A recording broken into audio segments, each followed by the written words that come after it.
chick, your hair is looking sick. Thank you, babe. What'd you get up to last night? A whole movie marathon, watched so many horrors. I can't watch horror films, I hate them. What's your favourite film?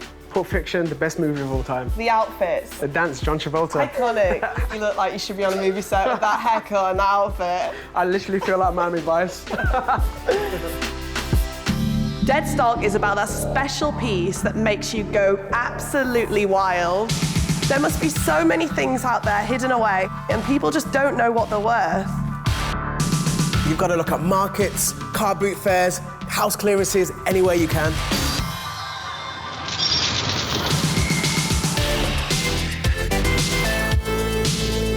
I'm really hoping that we get something amazing through the Deadstock doors. You can make a decent amount of money from reselling, from a few quid to thousands.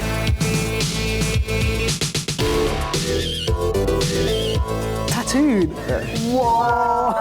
Look at what they're wearing. 90s fashion is such a big influence. Is it something that you would want to sell?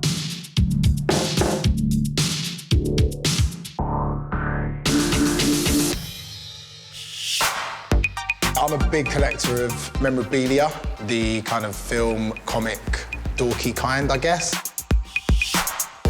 Where did you get that shirt from? From Italy, I think. Were you really inspired by the films? Yeah, there's like Miami Vice vibes, / like Cuban vibes.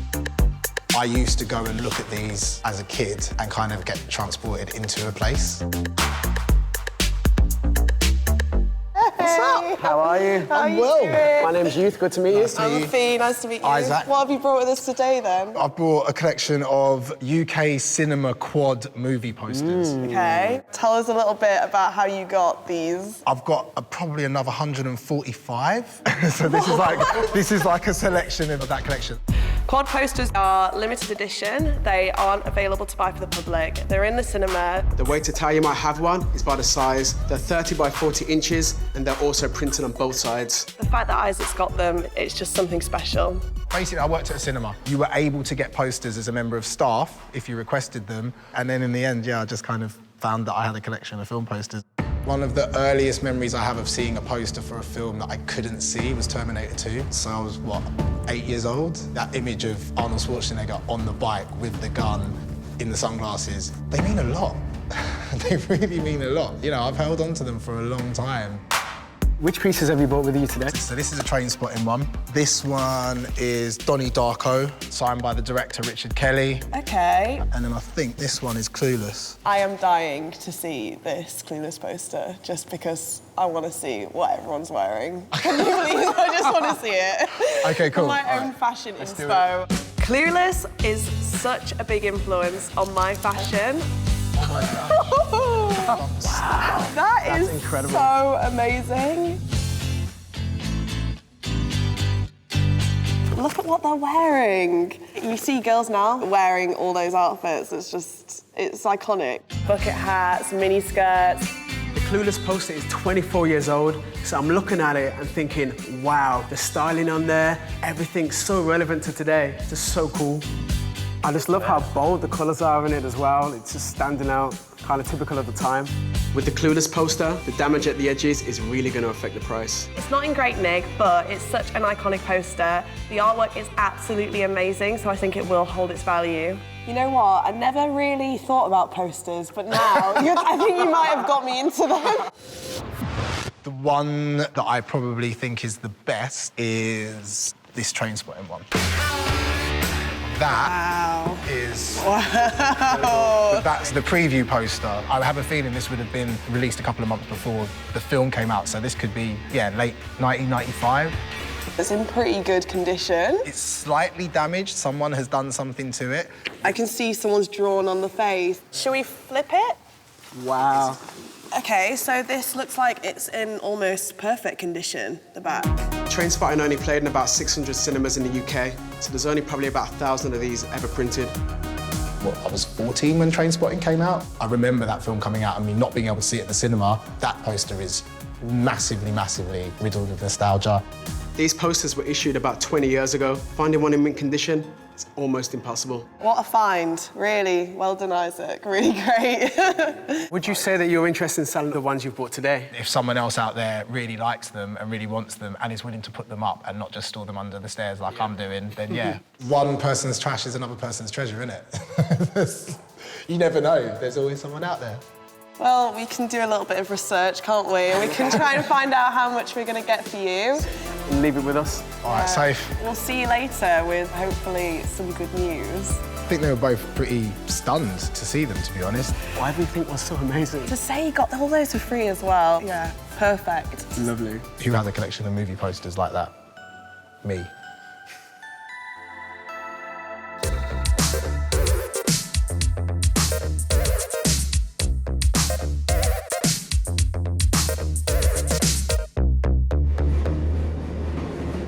So when I was 14, I started to get into music. It was mainly UK garage and underground music, but from there I was just totally obsessed. I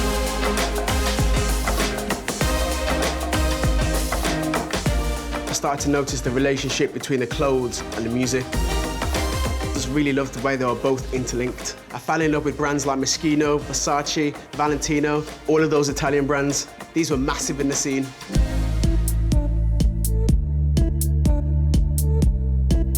I was working in a bar, but I wanted to make electronic and dance music.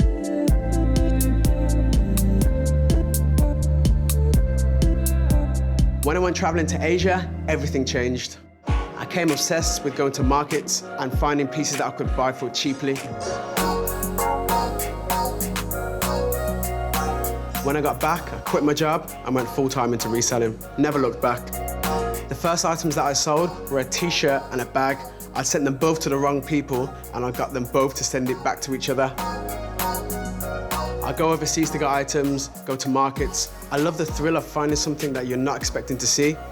For me, it's all about standing out, finding something individual and unique. The bolder, the better. You can make a decent amount of money reselling, but it really depends on how hard you work.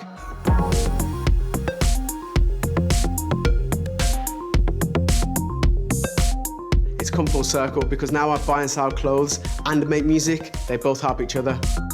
If a record doesn't make you feel something, it's worthless, just like clothes. If they don't make you feel something, it's just fabric. I think the value of these clothes are in the stories that they tell.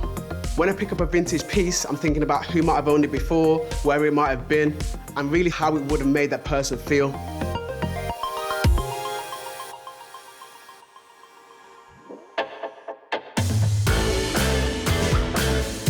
That's all I do, really. I wake up and listen to music, or I go and meet my friends. We just talk about music all day and every day. Look what I just bought. Oh, nice. Where did you find that? A charity store. What was your first record that you got? Biggie Smalls, Ready to Die, and I kept it under my bed for about 2 years. Even when it broke in half, I went out and bought another one because I loved it so much. That's so lovely. How about you? Probably something like All Saints or something. So good. To have something with such a good history and it's so old, you don't find them that often. To find one in such good condition was so exciting. How you doing? Hey, how you doing? What's your name? Luke. My name's Youth. Good to meet you. Okay, so record. What is it? I've got an original copy of the 1968 Beatles album. Wow, that is absolutely amazing. The album is called The Beatles, but it's commonly known as the White Album. Yeah. So the Beatles' White Album is an absolute classic, one of my favourite albums. It's in a good condition. How did you get this? My cousins were clearing out a house of someone who'd passed away, and they were able to take whatever contents they wanted. They'd called me up, bearing in mind I'm huge on records and stuff, so I was going through all their records and pulled this out and was ecstatic. How lucky is that? I think my cousin will want a huge favour from me in the future anyway. We'll see how that goes. What connection do you have to the Beatles? Were you into them before you got the album? They're the first band that I listened to and thought, OK, I want to do music for the rest of my life. Wow. So now I'm studying journalism, hoping to be a music journalist. So it's really influenced you Yeah, then? massively. They're the biggest influence on me. I love all the Beatles, they're all awesome. Which one would you say is your favourite? I'd probably go with John. He was the one out of the Beatles that I was massively into. Yeah. I was obsessed, really. I ended up with his name tattooed on my chest. Tattooed? No way. What? Can we have a look? Can we see it? Yeah. Whoa! That's amazing. I got George and Paul as well. What are the symbols? I have Paul from Wings. The wings. And then John with a piece, Yeah. and then George with the arm. So nice. It's dedication. I couldn't believe it when Luke lifted his top up and he had 3 Beatles on his chest. This album specifically is a little bit special because of the serial numbers. The first 4 were given to the Beatles. Issue 1 of the Beatles' White Album was owned by Ringo Starr, which he sold for $790,000, and that was just the sleeve, let alone the record. If the number's lower, so, you know, if it's under 1,000, it's usually kind of in the collector's territory.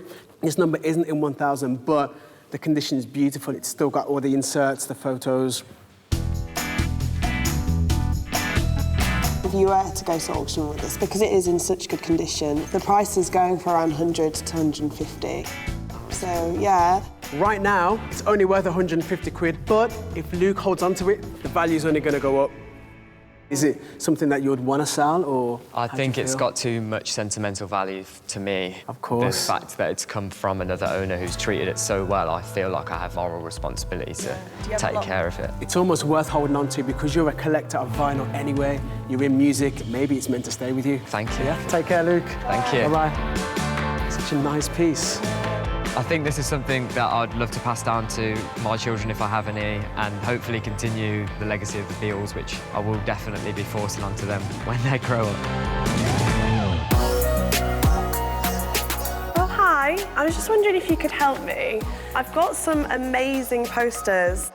I've done a little bit of research and I found out what the posters are worth. They are a little bit more than we expected, so I'm excited to tell Isaac.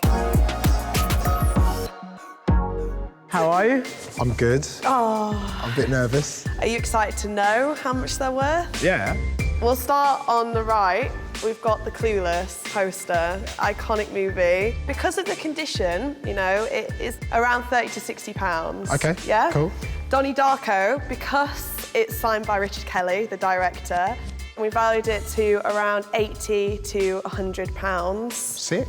The iconic train spotting poster is around 80 to 160 pounds valued at. That's pretty sick.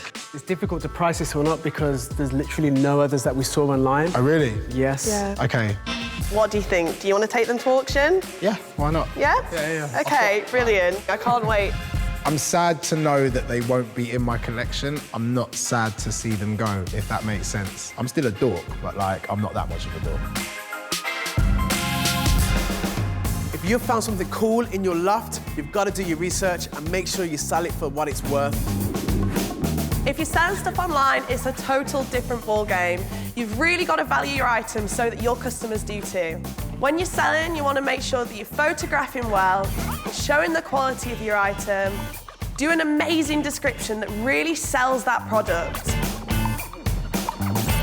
You want people to know that they're getting a quality item for a good price so that they click that button.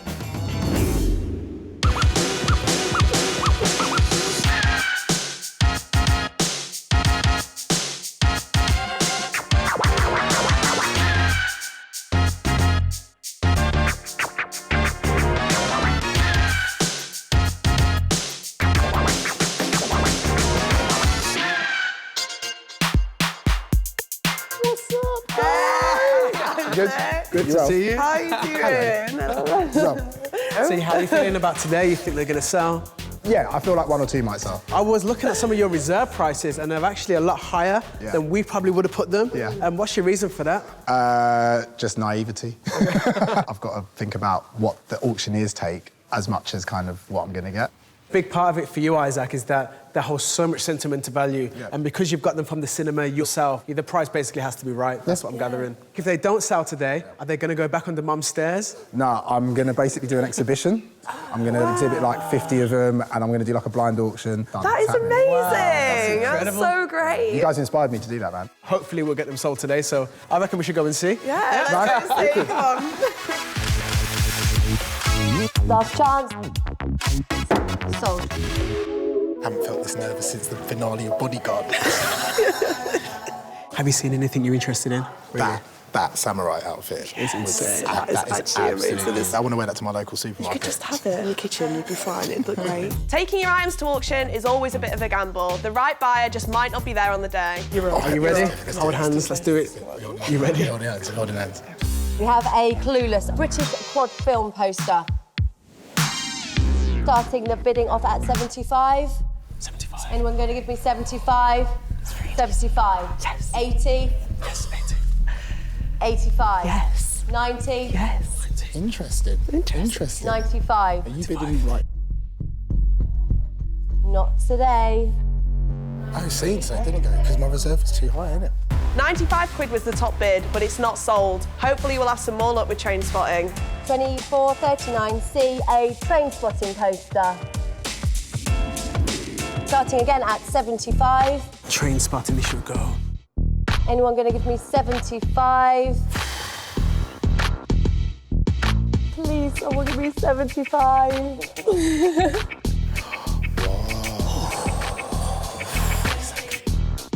Not today. No bids whatsoever for train spotting. Can't believe it. Next one, 2439D, Donnie Darko. Donnie Darko, this is the Signed last copy one. of Richard Kelly. Got 75, 80. We've got 75, 80, 85, 85, 90, 90. 95. So it won't go because it needs to go higher than It my will reserve. go. Anyone else going to give me 95? Sorry, weren't selling those today. How'd you feel? I'm cool, man. It's cool. To be honest, to know that your posters are worth at least around 100 Yeah, shows for that sure. there's still quality. You got all of them for free as well. That's true. I think. Yeah, it was close. I will definitely put that train spotting one up again. And it means I can do my exhibition at the end of the year. We'd definitely come to that. You just want to get the clueless one, didn't you? If I was to put 50 of my posters in a room at the same time, invite a big crowd of people, I think they'd all go. That's what I'm going to aim to do. In the future, maybe if you do your reserve prices a little bit lower, you could make a little bit of money out of it. Do I get them back now? Well, we'll see. The Clueless poster got the highest bid at 95. I knew it was a beauty.